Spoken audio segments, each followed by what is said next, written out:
ঘন্টার মধ্যে প্রত্যেককে গ্রেফতার করতে হবে। শুধু গ্রেফতারি না, অনতিবিলম্বে তাদের শাস্তি নিশ্চিতের ব্যবস্থা করতে হবে।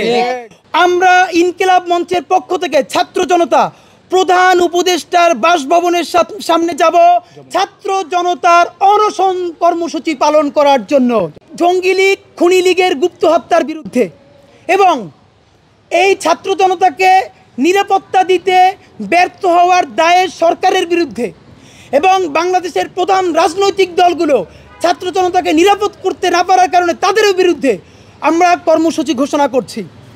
আমরা 3 দিন সময় দিলাম।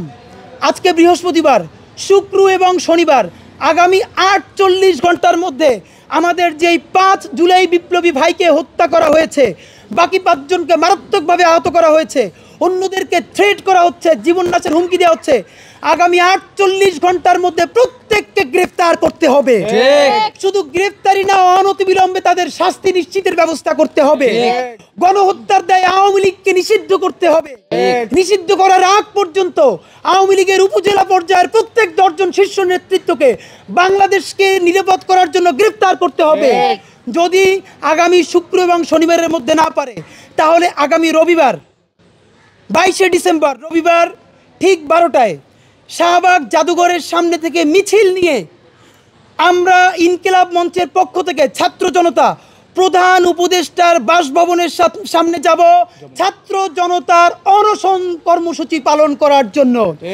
আমরা চিৎকার চেঁচামেচি করতে করতে আমরা অসুস্থ হয়ে গেছি, আমাদের গলা থেকে আর কথা বের হয় না। আমরা আর চিৎকার চেঁচামেচি করতে পারবো না।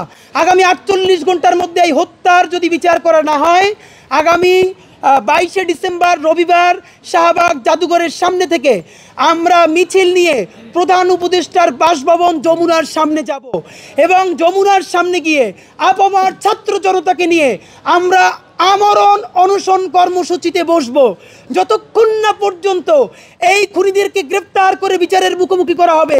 আওয়ামী লীগের রক্ষী বাহিনী, জঙ্গি লীগের হাত থেকে বাংলাদেশকে নিরাপত্তা নিশ্চিত করা হবে। ততক্ষণ পর্যন্ত আমরা প্রধান উপদেষ্টার বাসভবনের সামনে অনশন কর্মসূচি জারি রাখবো। সকলকে ধন্যবাদ। জিন্দাবাদ।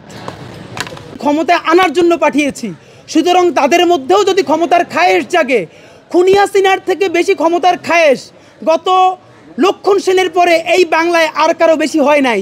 বেশি খায়েশের চোটে পালাইয়া দিল্লিতে গিয়ে উঠতে হয়েছে। আর উপদেষ্টারা তো নস্যি, ক্ষমতার খায়েশ পাইয়ে বসলে তাদেরকে কিভাবে আবার জনতা নামাবে সেটা আপনারা ইনশাল্লাহ চিরেই দেখতে পারবেন। তারা যতক্ষণ ছাত্র জনতার পক্ষে থাকবে তাদেরকে নিরাপদ করার দায়িত্ব আমাদের, আর যখন যারা ছাত্র জনতার বিপক্ষে যাবে তাদেরকে টেনে হিচড়ে নামানোর দায়িত্ব আমাদের ইনশাআল্লাহ।